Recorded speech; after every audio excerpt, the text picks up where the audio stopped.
with Innovative Potential, or rather brought to you by Innovative Potential. The Power Hour is with me, the CEO of Innovative Potential, Jordash, and this week's Power Hour, if you're unfamiliar with the Power Hour format, it's a little bit more, it's a more relaxed environment to go over certain things that are either important to developing just straight up development. We did a health. I went over the wheel of health literacy, and these are things that are just sort of important to me, but they're also important and products to the business. So it's a little bit candid. There's no PR machine. There's no hype machine. I'm gonna ruthlessly plug stuff, obviously, but that's what makes it fun. It's fun to have that like anti-business kind of thing. It's as much as an educational tool for me as it is hopefully everybody else in the stream world.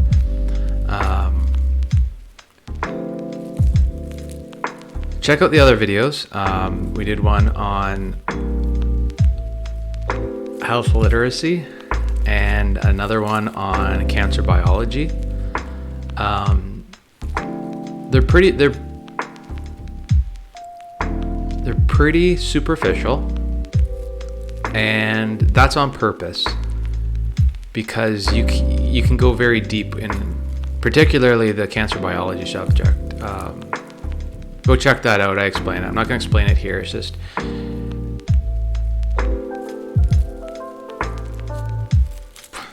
unblocking roadblocks kind of thing, and that's what I'm doing. This week I'm talking about asset creation.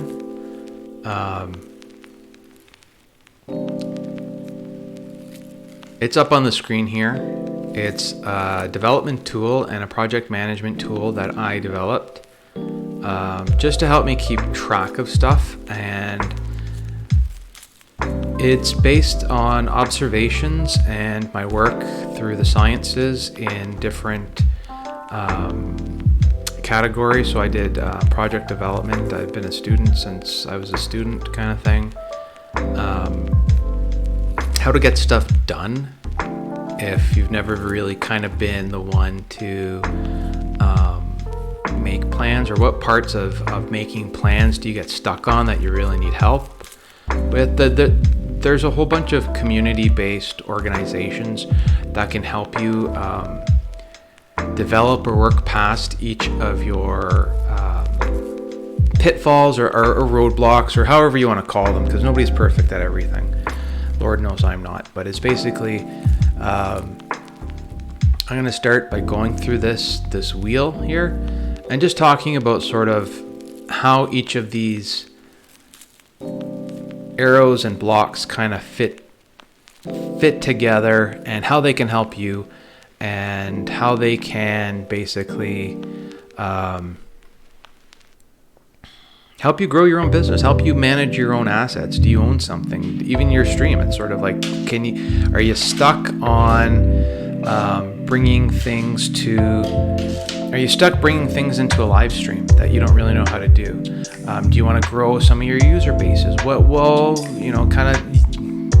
The idea is to get you to use this to basically say, oh, no, I could try this because I haven't tried it yet. Or I saw that, but I don't really know how to do it because I'm not the person to be able to do it. So it's sort of like, while the rest of Twitch is building up their own hype machines, this is kind of stripping them down to really just bare bone essential minimums. And then, you can add your own personal flavor, but these are sort of the basic. These are all the cogs in the machinery kind of thing. So how the asset creation wheel works is basically we start at a need for something. I like to start at a need for something, but you can kind of go anywhere. And if you notice on the inside of the wheel there's the self, partners, community, and public. These are various things that are going to either relate to you as the person who owns the asset or the person who's managing the project. Hey Chris, how's it going? But basically, you're going from self, partners, community, and public, and different parts of the development.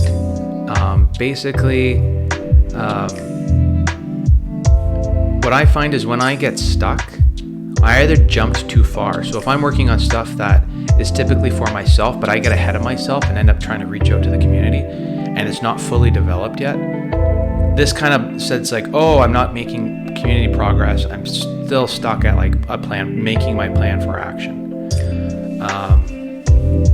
That being said, the colors on the wheel are significant in the sense that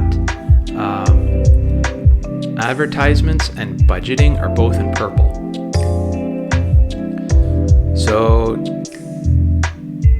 when you get stuck growing your business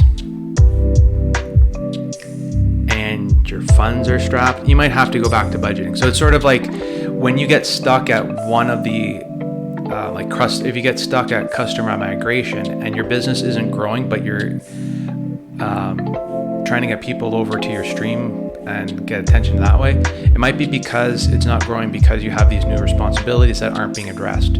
So it is. So I'm going to get into this a little bit later, but it's basically it's very much go back to start and reassess when you get stuck. So though to do, I'm going to start at a need for something, go through memes, ideas for solution, research, plans for action, commitment, etc., and just sort of explain what these mean to me. So at a need for something. This is the very general one. It's the part that ties in the self, the public, environmental feedbacks, and this isn't like natural environment feedbacks, although it can be the case depending on your business.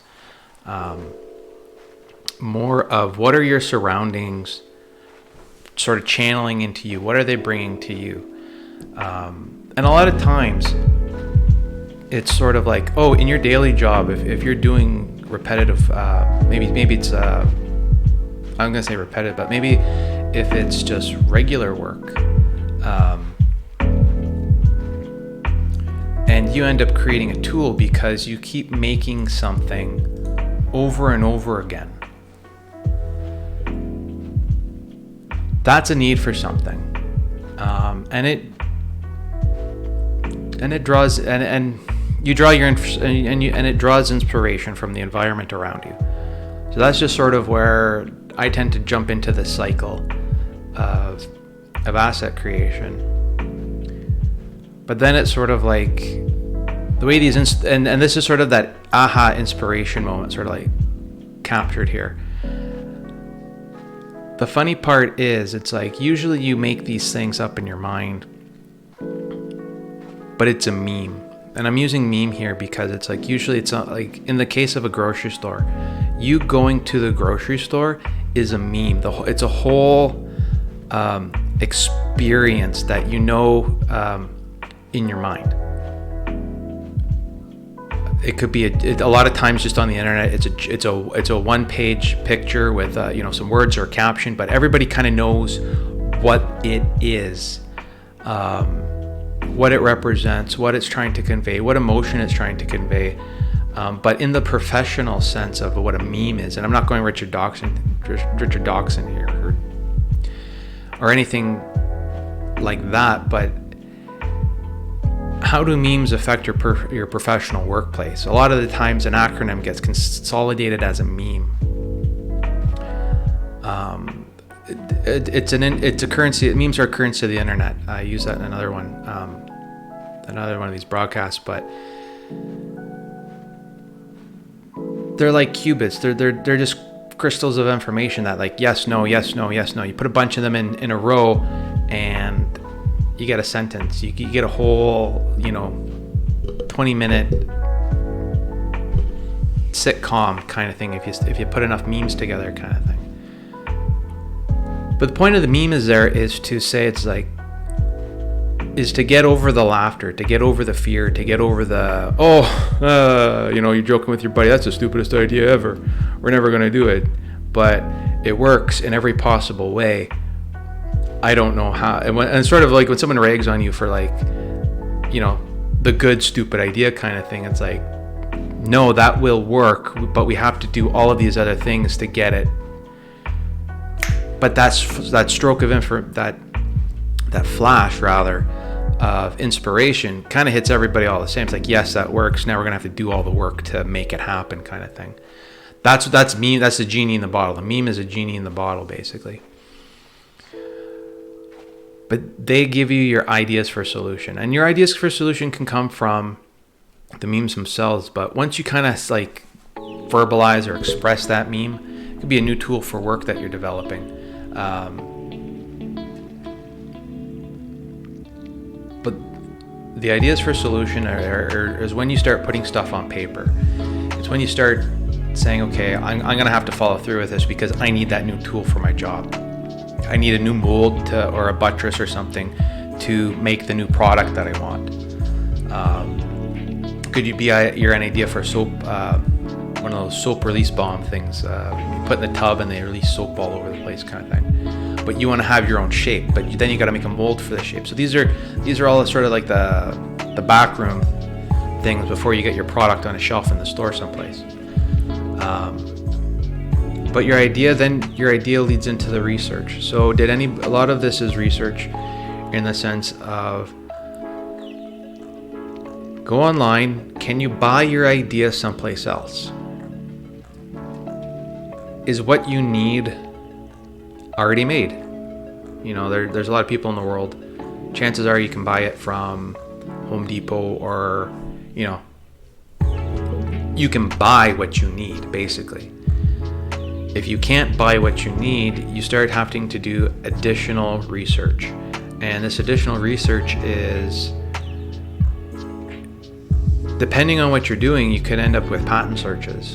Or in the sciences, it's basically your literature review, where it's like, okay, here's everything that we've been able to at least, you know, find in the last century. And nobody's done exactly what we're talking about, and we need exactly what we're talking about to know what we want to do for the next thing. So we have to basically, the research plan is basically, and you're doing all this yourself. You haven't told anybody about any of this because it's something that's easy, that can be done. It's a Google search. It's a couple of Google searches. It's sitting down and reading, you know, trade magazines or something to make sure that, oh, this little tiny microscopic niche market doesn't sort of already exist. And then once it does, you know, did your idea fall in line with that, or are you still not in line with that, the next closest thing? If the next closest thing is too far removed, then you have to open up to your plans for action.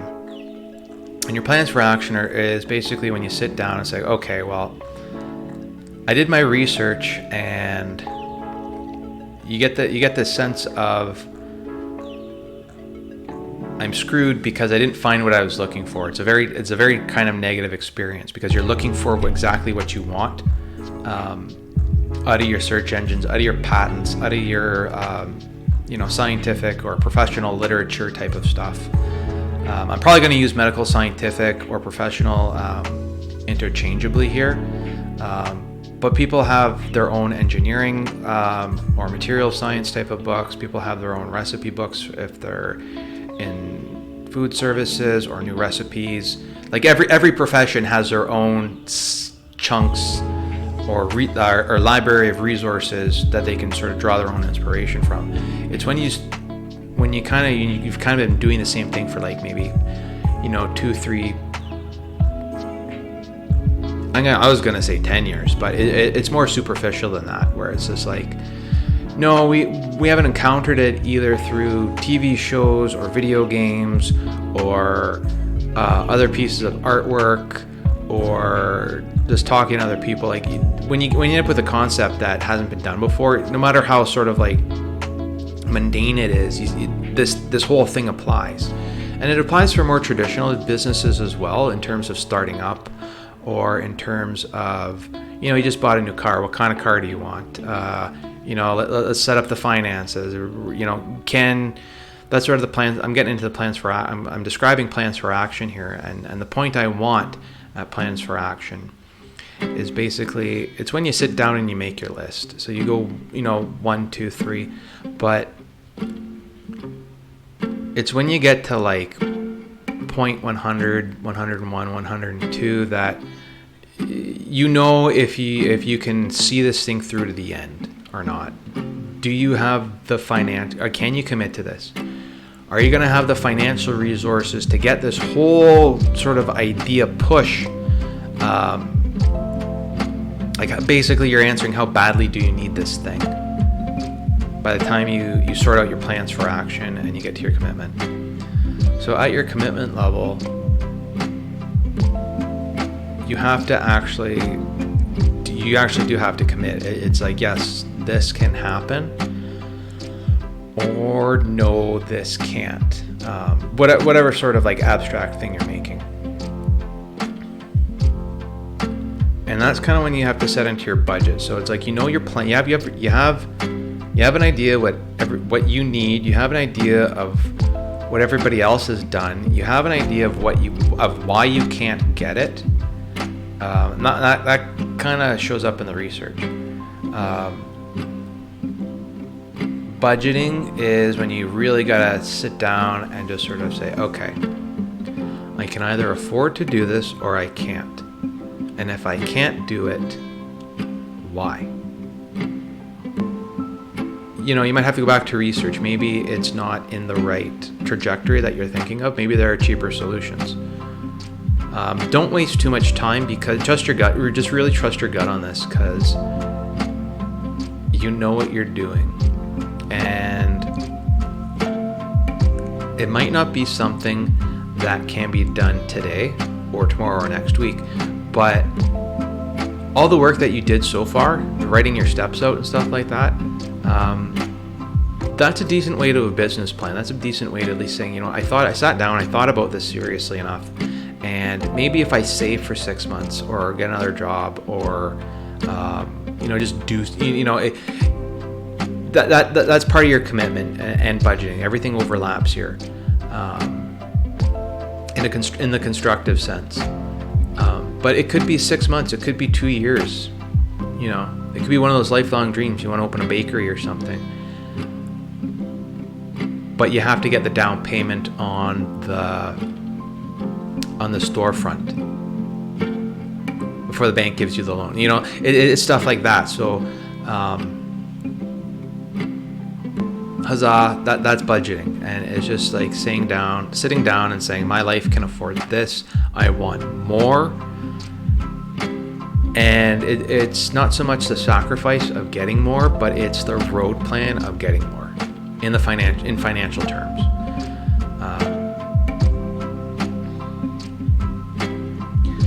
But once you've committed and you've found a way to proceed, it opens up an identity shift, and this leads into, you're now sort of like at this identity shift part. You're now it's no longer you. It's now you and someone else. The first, think of a 3x3 grid. You're in the middle, and this is the first set of people in your immediate vicinity, and these are your closest partners. So whether that's at work or your coworkers or your bank partner, manager, or the person who's going to do your logo, these are your partners. You might be paying them, and it might be a one-off kind of thing, but they're your partners. And sort of the identity shift here is you've agreed to commit to change your life, to build this asset, or to build this thing, or to do this project, or to buy this car, or it's a little bit bigger than but you've committed to it. Now you have to sort of put on another hat, say I'm going to be a vehicle owner, or put another hat, or I'm going to purchase the storefront to build my bakery in. And everybody else around you that you're coming in contact with now identifies you as, oh, I'm the business owner now, or, oh, I own the new vehicle, or, oh, keep putting the hat on your head kind of thing, and eventually it just sort of stays there.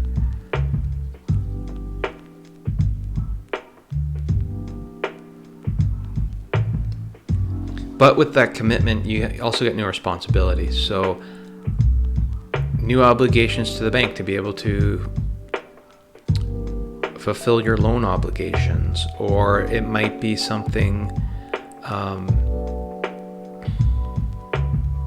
It might be a personal responsibility. Like, no, I'm going to have to show up every day for work. I'm going to have to do that night. It's the same as getting a new job or a new position.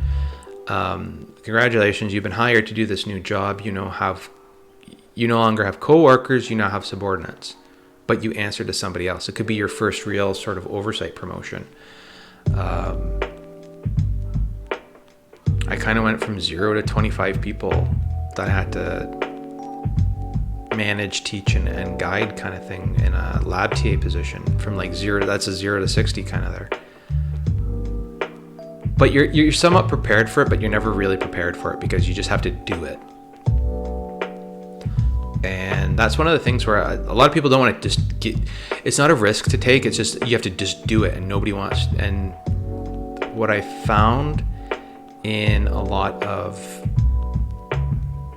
businesses or nonprofits that I've worked for, nobody just wants to just do it. They want all the stuff done, but they don't want to just say, okay, here, you're in charge, go do it. There's been a real conservancy in the last sort of half decade that I found is just not conducive to growth or progress. And that's all, and that's speaking from before COVID, so that's different. But anyway, your new responsibilities lead into a business presentation on the heels of your identity shift. So what is the business presentation in terms of your partners? So this is one of those things where it's like, okay, you got your great idea, you've committed to it, you've changed that. I'm going to be the baker now. I'm going to bake.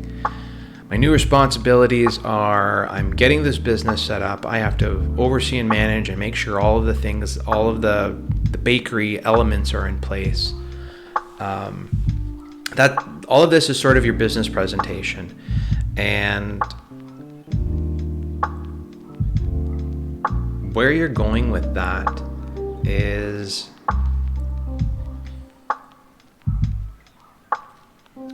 are you going to get other people, and the business presentation follows into initial sales, but basically what's happening here in your own story, as well as my own story, but in your own story, who are you selling this bakery idea to? Who are you selling this new product idea to? Who are you really selling it to? And I'm not saying like, full on marketing, bustafazoo kind of like you have to market it. Like, no. It's like, here's the idea. I'm running with the idea. This might be one of those things where we need extra. This is where you get like your extra resources from at your business presentation when you're starting to talk when you actually are starting to talk to partners kind of thing. Did you get your managers to sign off on your internal project? Excuse me.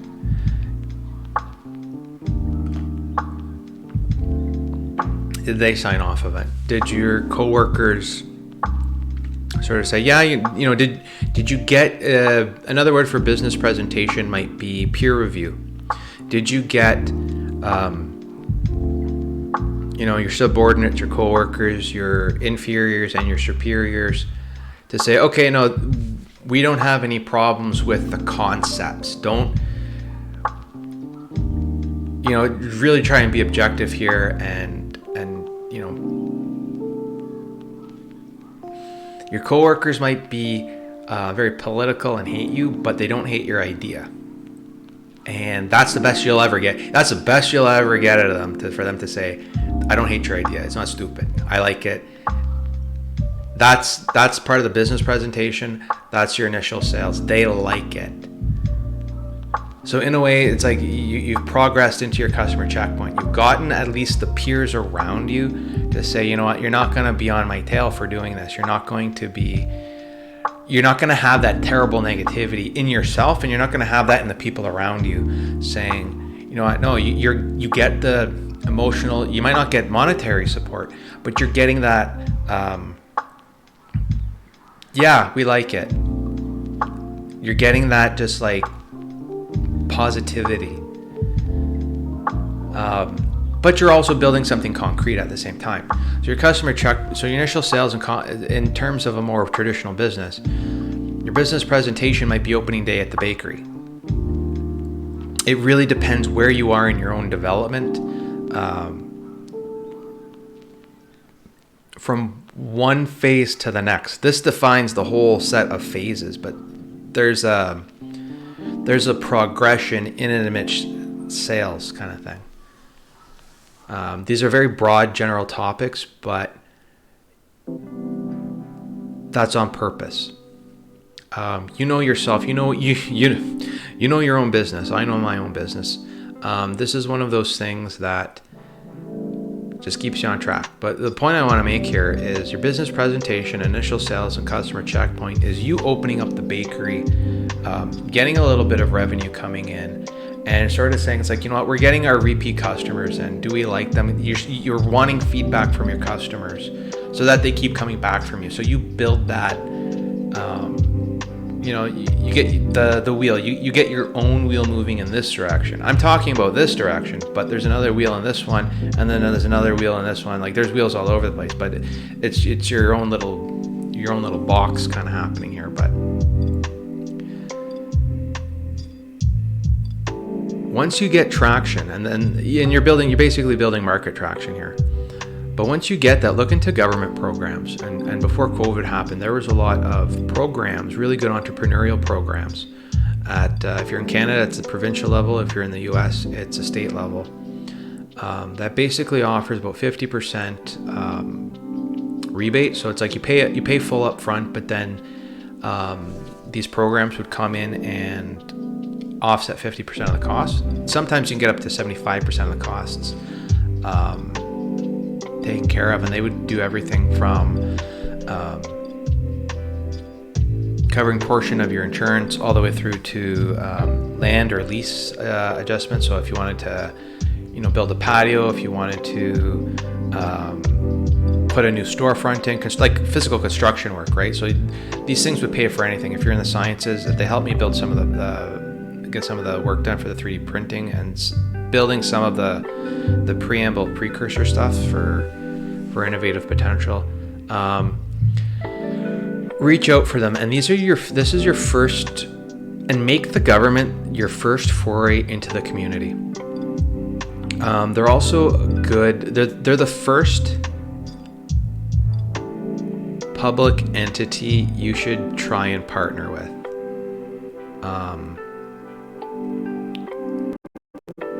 Your standard organization, your better business bureau type of thing, they're going to help you not fuck up.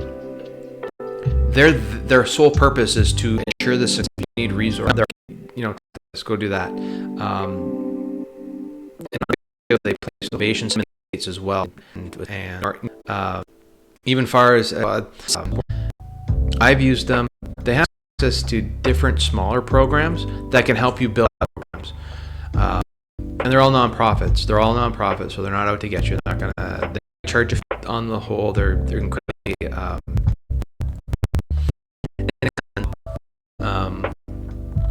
As you sort of learn about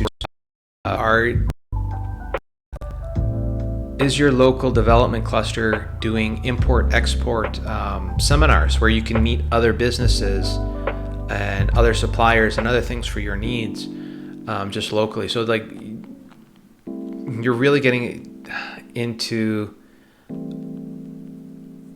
what you need and in the order that you kind of need it. If you jump into stuff like advertisements before on your first sort of business presentation, yes, you it's a word of mouth, but your word of mouth is actually coming from your identity shift and you're talking to the people around you and your new responsibilities. You're not actually you're not in the corporate sense of advertisements of really doing that yet. You have, as the sole entrepreneur, and this is what this is focused on, the owner, you own this. It's a different mentality, and it's a lot more, to say controlling is a little bit inappropriate, but you do have to do it all yourself, or at least have the pieces in place to have the instructions to have it done yourself. That's ownership.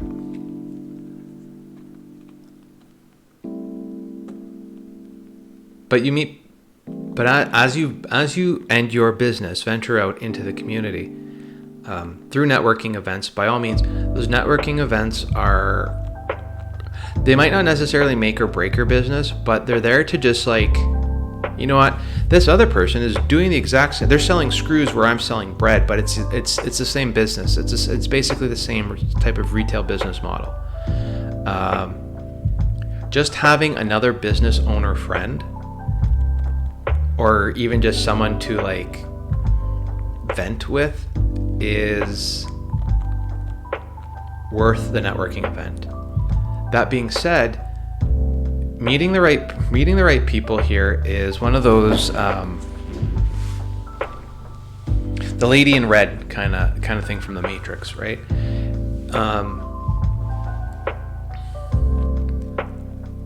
The right person is there to help you develop your business. They might be a contractual partner. They might be a new supplier. They might be a new, just another person who like kind of believes in you, but at the same time,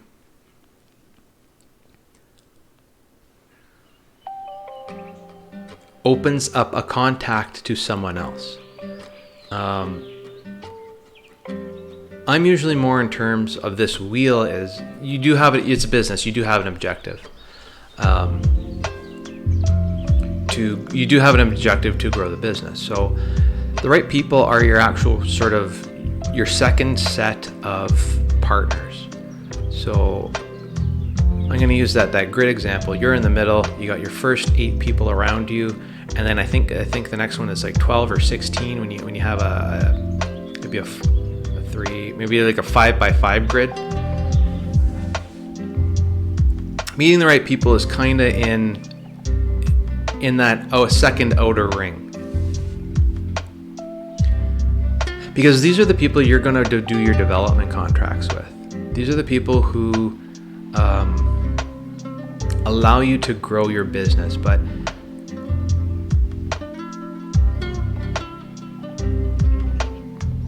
this is where I pull you back all the way around, back to the plans for action arrow,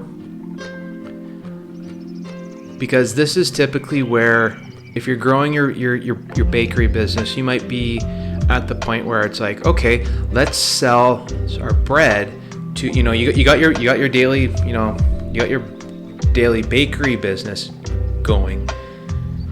Now let's sell it to the grocery store. Like, who else can we sell bread to grow the business? But at that point, you have to meet with the grocery supplier. You have to be able to fulfill your new customers' needs. But they're not the individual person buying loaves of bread. It's a grocery store buying truckloads to feed 250 people with. That usually comes with a contract saying we will pay you this much for this delivery date, and there are specifications, and that's sort of where it becomes another plan for action. And if you get stuck, it might be because you didn't do. I'm drawing attention to the opposite colors here, because a development contract is a type of a plan for action, but it requires, again, you have to do your research. It's like, are you going to be able to supply the grocery store? Do you have enough employees? You're repeating your wheel cycle here, depending on what you're doing at your development contract.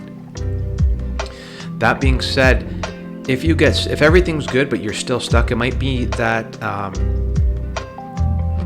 there's a fundamental change in the way you're managing or doing your business. And this part right here is important, and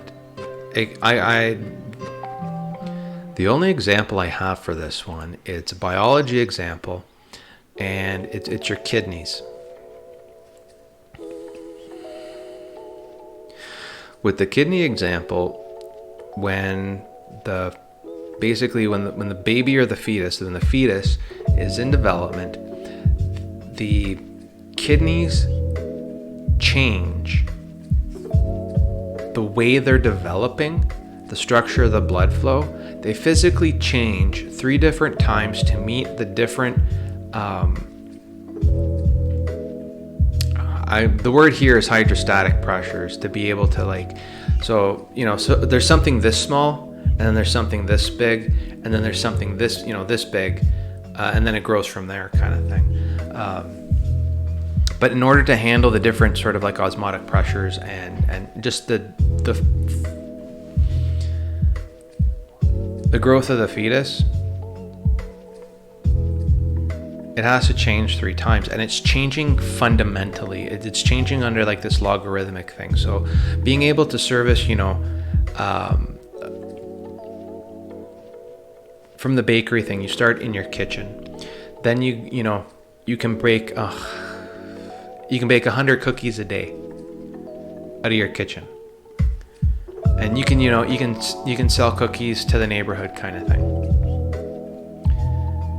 Your next stage up is you're not going to be able to sell 1,000 cookies to the grocery store per day, because your oven doesn't allow you to make that next jump.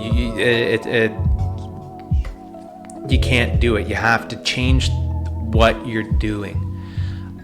In the kidney example, you're still filtering stuff, but the size of the baby is bigger than the original set of plans. So you got to change your plans. That's why I draw it to structural change, because this might be a method of production. I used to have a berry bush example for raspberries. You bought one berry bush and you made home preserves, and you got 10 jars of preserves out of one bush. Then you went out and bought 10 more bushes, and now you can get 100 jars of jam preserves. But now you need 1,000. So it ties into your scale of volume, and just be aware and be willing to make that type of it could be a very significant change. You might have to restructure, and your structural change is going to send you back to research and plans for action, because you might actually have to rebudget your mortgage or your line of credit or whatever financial thing you have, mechanisms available to you to be able to satisfy that next stage of growth.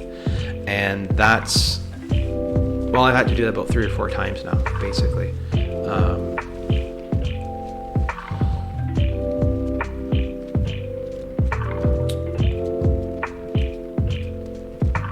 But this is where you've already started branching out and reaching out to various other, and your community kind of supports you in this endeavor at this point.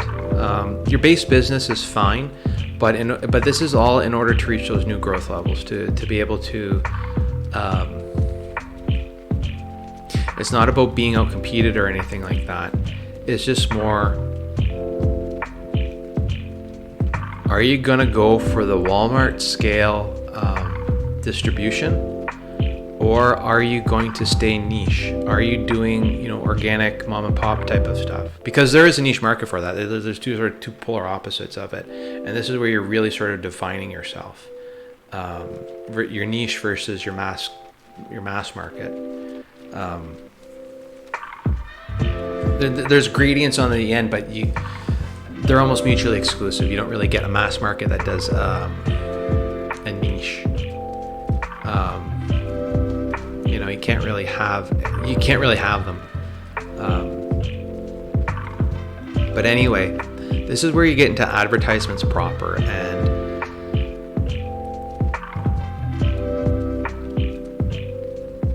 at this point you're very much in the set of being able to handle business growth. What you do when you advertise is you're asking for business growth. Basically, it's saying, yeah, we got our day to day, we got our 9 to 5s, we got our month to month, we got a couple of years to years. We need to grow this bit. We need to grow. The service exists. This is where you're actually going to start putting, money into advertisement, running into radio advertisements, money into Hiring new people. That's, you're moving further away from what you're doing yourself to try and get more market share. And one of the ways to do that is ancillary products. Did you start your business just making bread? Maybe it's time to make better use of the current equipment that you have and try for cakes. It might take a little bit of retooling. It might take a cake day once a week to get the cakes to get the icing right or something. But those are things within your sphere that your wheelhouse or your sphere or whatever that can do that. You can even branch as far off as like other, like clothing, or with your company's logo on it, or keychains or stuff like that. You really got to know where you're at. So like, don't bite off more than you can chew, like early in the game kind of thing. But if you're selling bread, this might be to the point where it's like, okay, you made your white bread and your whole wheat bread. Try doing a multi-grains. Those are the ancillary ones. You can get different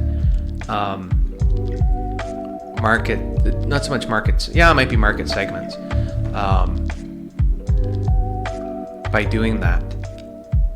Could be cookies. Could be your baker. You have a lot at your disposal here. There's a couple thousand years worth of recipes you can take to your advantage and try and get more sales for yourself.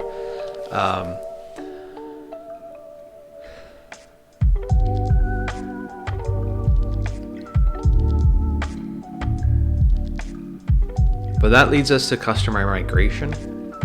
And at customer migration, where I like to go with customer migration is people are going to go to your business because of something in their own life. Your advertisements might entice them, but people move and change brands because of something on their end. It could be they might have lost their job and they have to make new budgetary considerations. It could be they got, they could be a new child, so they have to make different types of purchases. People's lives change. There are certain, known mechanisms by which their lives can change. And that kind of goes into new responsibilities. But it's more so your customers' new responsibilities, as well as your own. But think about what makes you want to change brands. For me right now, it's COVID. You just sort of get stuck in a rut. You're under lockdown and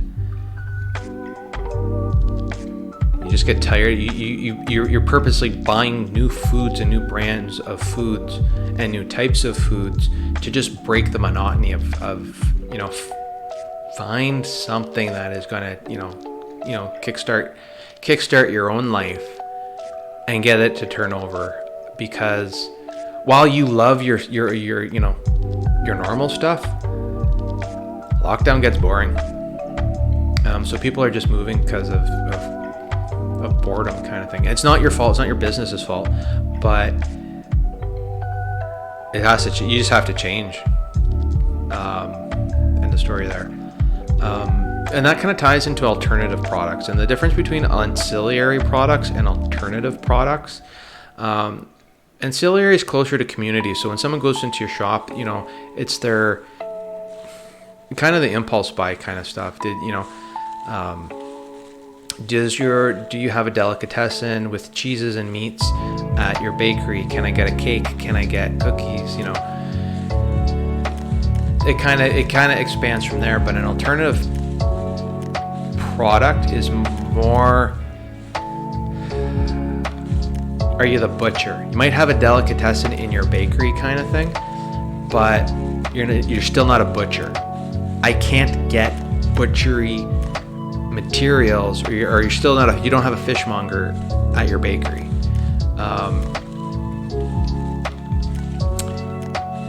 meats, meats and other dairy products are just, they're not available at your store. They're an alternative. They're an alternative location.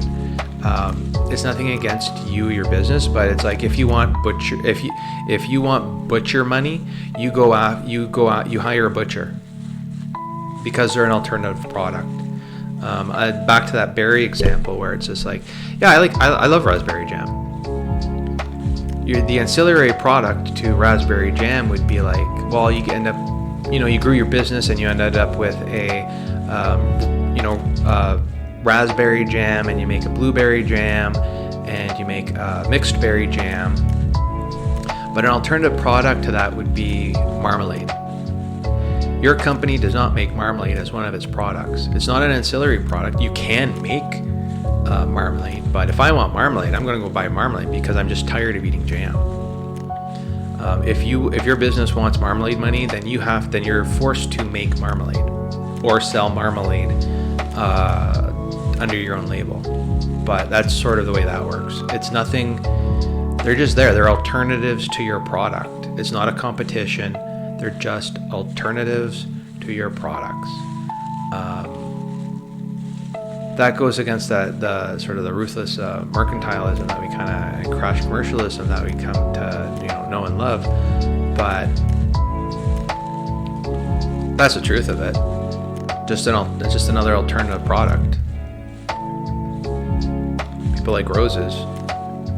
Could be a lily. It's another alternative product. They're both flowers. They're both marmalade and jam are both breakfast spreadables. Truffle butter. From that, I think that was a Nicki Minaj song or whatever. You want to get in the truffle butter market. But the point is, this is all at the consumer level, where it's like when you're getting into like grocery store market space type of like, here's the display, and we've metricized and we've categorized every person, and we've analyzed the person's fart as they walk through the door and what that means for your sales. It does get that insane. But anyway, that's sort of what the market transition does. Your customer migration and your alternative products and your market transition all kind of feed into this.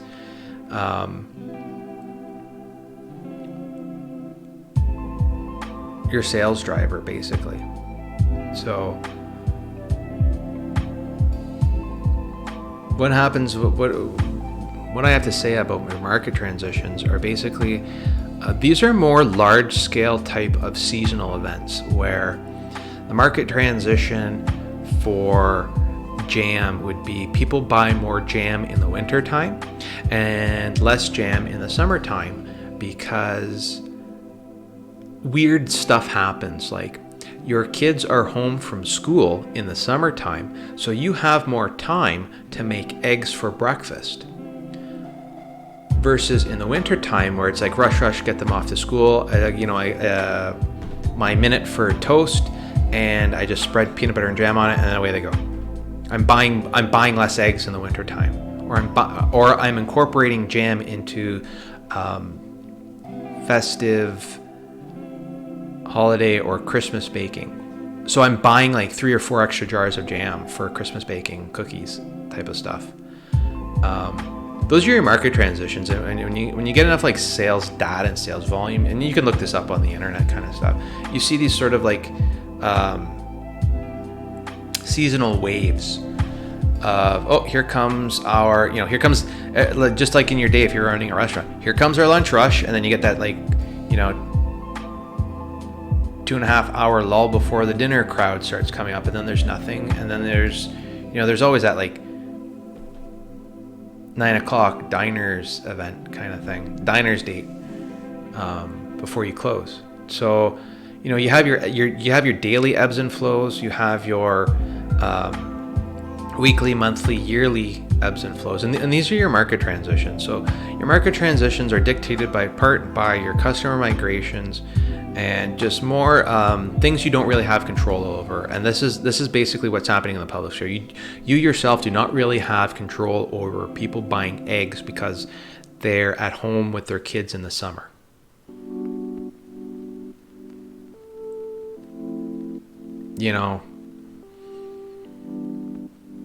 what you can do, that leads us into the market niche and into environment feedback. So market transition, market niche, and environment feedback are sort of like, okay, well, you start gearing, you got your sales, you got your stuff, you've sort of say, okay, well, we're the jam producers, or we're the cookie producers for the grocery store shelves now. We have our little cubby hole, our product goes in there, and this demographic makes these purchases when, and you kind of get your business is scaled that much.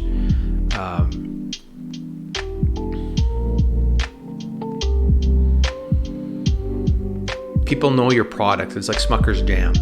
They know what Smucker, with a name like Smucker's, like that's it. You already know what it is. You're kind of at brand recognition by the time you hit market niche. You're not deviating too far from that. But it's more to draw your attention to that these things exist, and your own story is going to dictate how you're able to sort of like make it into the next step, make it into the next half wheel. How do you go from market niche back to your business presentation? So you're going to start doing internal things as your own business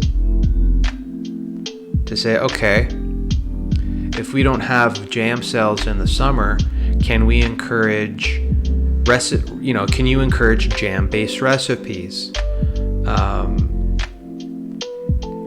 need for something. We need to drive jam sales in the summer because everybody's eating eggs. And then you start your wheel off again. How are you going to do that? Can you get your marketing and advertisement into a magazine with the summertime fun recipe? I don't know how you're going to use chilled jam puddings or something like that. That's sort of you're laughing at it now, but that's a need for something with memes and an idea for solution in a flash of an instant. What that recipe is and how much it's going to cost to get in the magazine, stuff like that. You start setting up the rest of your wheel. It might take a while to see people buying more jam for your advertisement. But there's enough data analytics. Even if you sit down with an Excel spreadsheet to be able to make those pictures,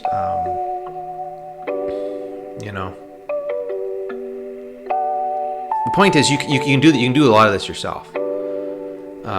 Even if you're sort of mom and pop, even if you're just in a cubicle in the skyscraper world, in the corporate world, or if you're in a small startup team kind of environment.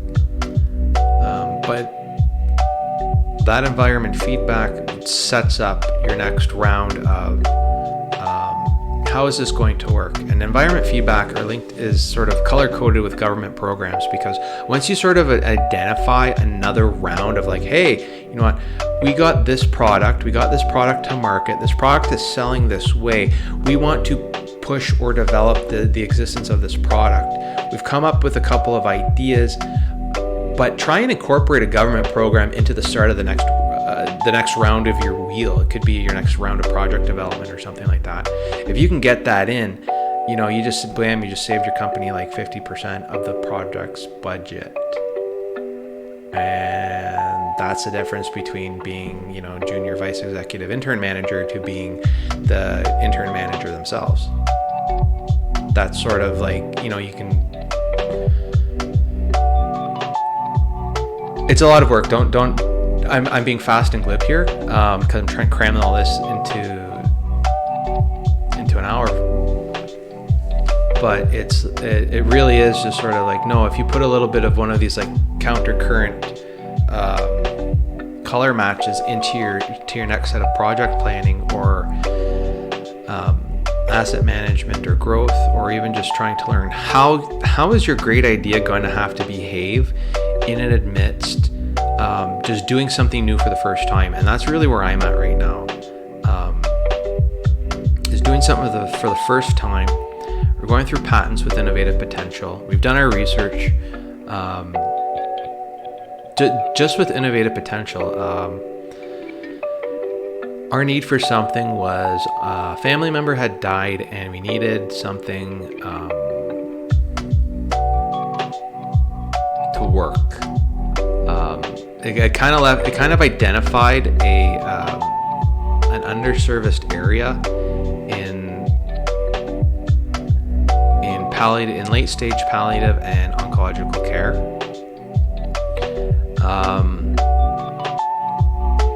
My background at the time was, and still is, toxicology, pharmacology, drug development in that type of biomedicine area.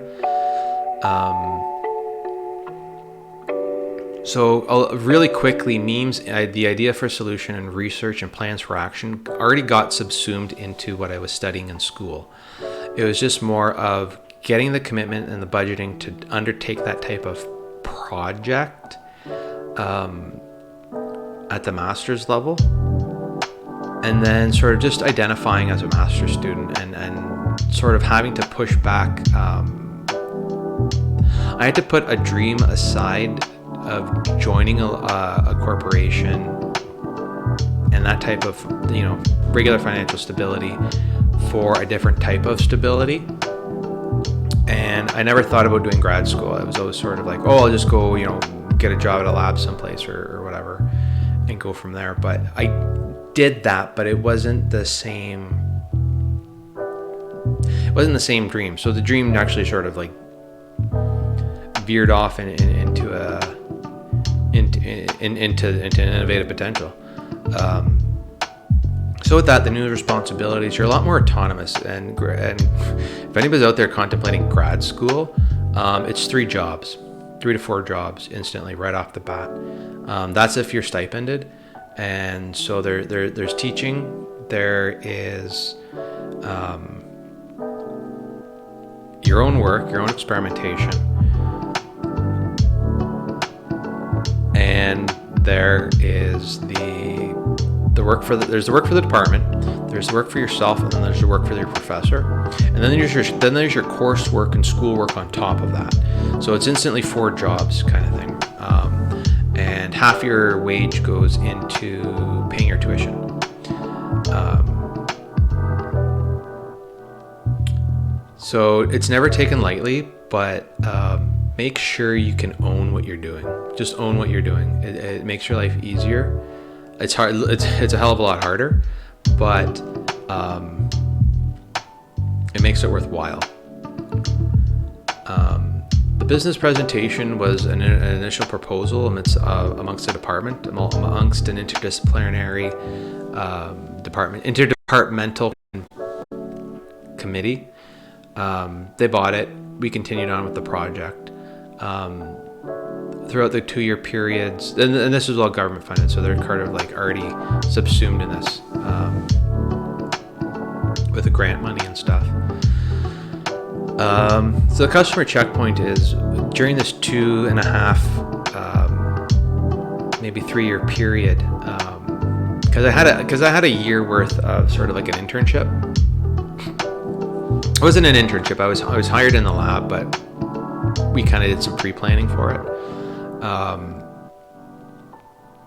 Just the other doctors, the other professors, the other basically senior management signs off on this, and signs off on your development, and they make sure that you're meeting your timeliness objectives, or meeting your objectives in a timely fashion. So they're going to cut off different parts of what you're thinking of if it's not generating the fast enough results, because don't waste your time, don't waste their time kind of thing. But anyway, networking, you take your classes, you see a whole bunch of other people there, you see, you attend the conferences, you talk to everybody. Meeting the right people, a lot of times just being able to do the work was the people. It's like I already knew I met the right people when I was allowed to do the work in the first place. And then allowed to continue doing the work afterwards. And the fact that they would continue to support that is why I forced myself to do that second publication. Because they deserve the credit. They deserve more, basically. They deserve more.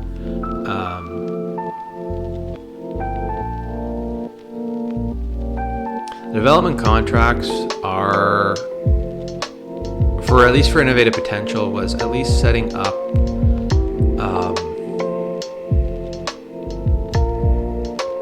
the business itself with different government inputs. So there's about 4 or 5 different government grants I accessed for entrepreneurial business startup for this, to be able to get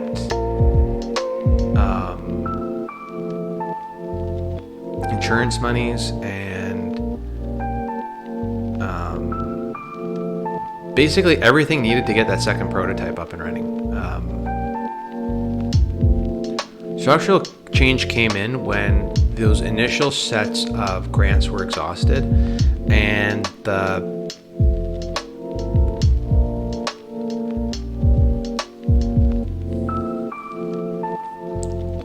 basically you can only use certain things so many times, or their purposes are like you use them and then they fulfilled the purpose, and then you can't use them again because that money is not allotted for that purpose. So you have to learn to write your own grant and get a larger portion to fulfill the next set of your business.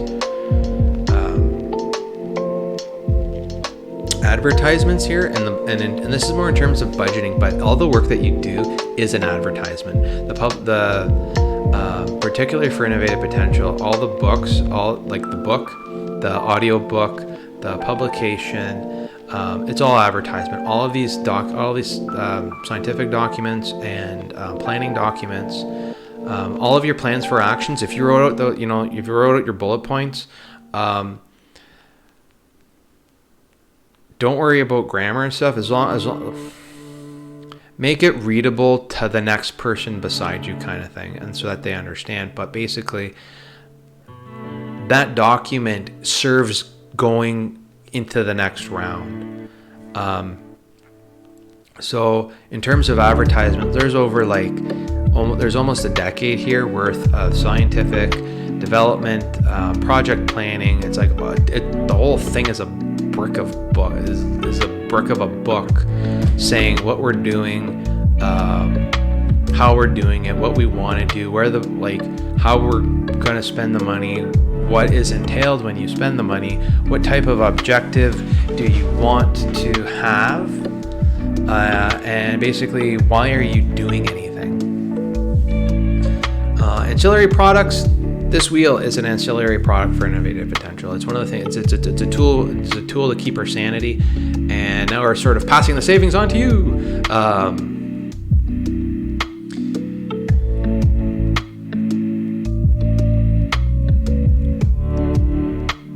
There's not too much I can do in terms of public, because this is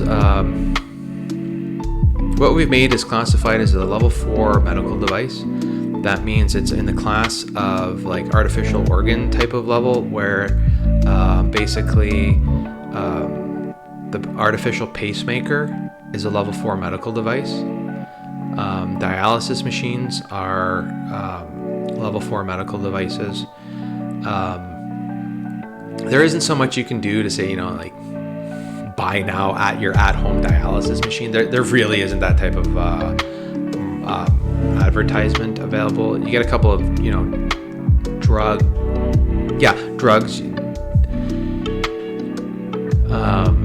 stuff like that, but in terms of customer migration,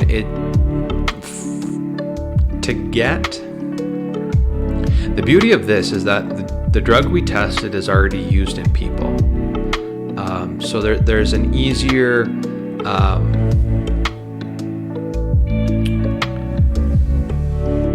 you're not going to divert the river, but you can pull off a little stream that's going to be able to permanently use it, kind of thing.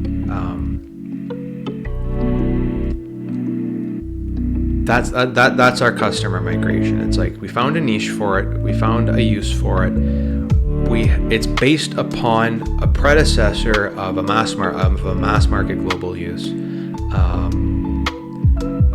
We're at the point where it exists, but it needs mass market testing. That's doable. That's totally fine. We got the roadmap out. There's been a 40-year roadmap for drug development in place. There's been a 40-year roadmap for surgeries in place. There's been a 40-year roadmap for this stuff.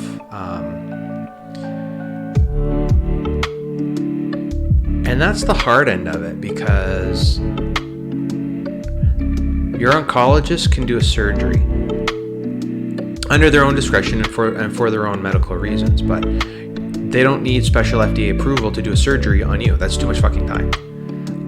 That being said, if a drug is already used for approval, your doctor is able to use that drug. So if the drug, there's sort of like it's A and B, and then it's A plus B. It's not A.5 and B. There's no half in between B. And what Innovative Potential is actually working with is A and B. So we have a market-approved drug and a surgery.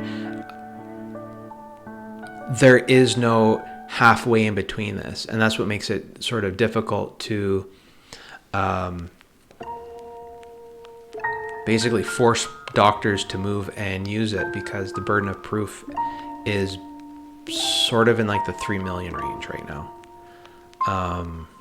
Alternative products, what do we got? We got 10 years worth of monoclonal antibodies now flooding the market for everything from oncology to rheumatoid arthritis, with a couple of inflammatory inhibitors now reaching the scene. So there's a lot of people just learning and being preoccupied with that.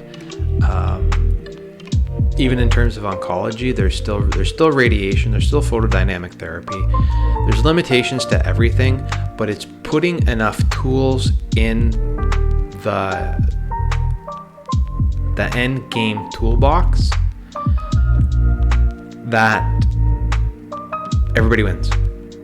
That's one of those, it's a new tool in the toolbox, and everybody wins because it just exists in the toolbox. There's enough, cancer is go watch the cancer biology video, check out the cancer biology wheel, because it's a disease with 300 different flavors to choose from, and you want one molecule to fix all 300. Now that's not how it works.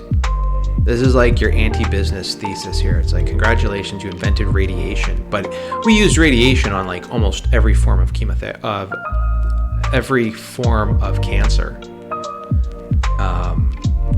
This is sort of that same thing. It's like, if I had a hammer, I'd use a hammer.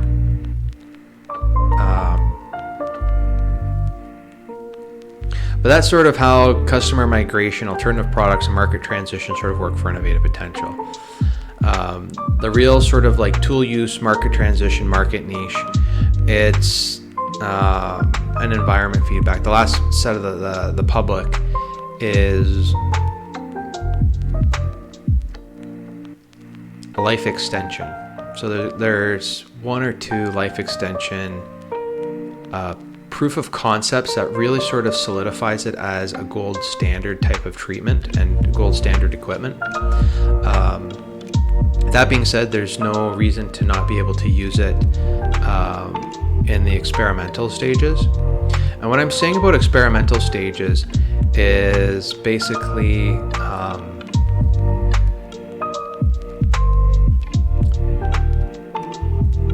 you can develop different classes of drugs with the electroactivated chemotherapy modules, and this is just in vitro. I could waste my entire 50-year career just in vitro work with this equipment.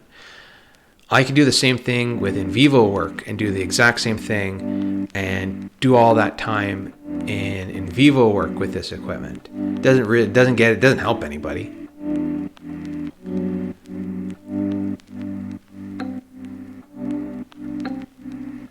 But that's the market niche. Like there are several market niches for innovative potential, and then that's sort of where that brings us back to a need for something. You need a cancer cure. You need something for the late stage diseases. You need something for end game scenarios. What happens when your patient's liver is so overwhelmed you can't actually give it any more? You can't give the person any more drugs. That's the market niche for not for innovative potential, but that's the market niche for intradermal injection. That's the market niche for, high focus radiative treatments kind of thing. For your nanoparticle stuff. That's what's coming now, 10 years after the fact kind of thing. But that's all the time. Yeah, that's all the time for this week's Power Hour. This is actually a redo of the asset creation wheel from 2 weeks ago. I accidentally deleted the video because I'm super awesome like that. So I figured I might as well redo it. It's all good. But hopefully it helps you to tell your own story and get a handle on how, better yet, this wheel is here to help you tell your own story and tell your story in a way that makes sense and a way to keep your story going. It's built in a wheel because it's hour after hour, day after day, week after week, month after month, year after year, that builds a successful business.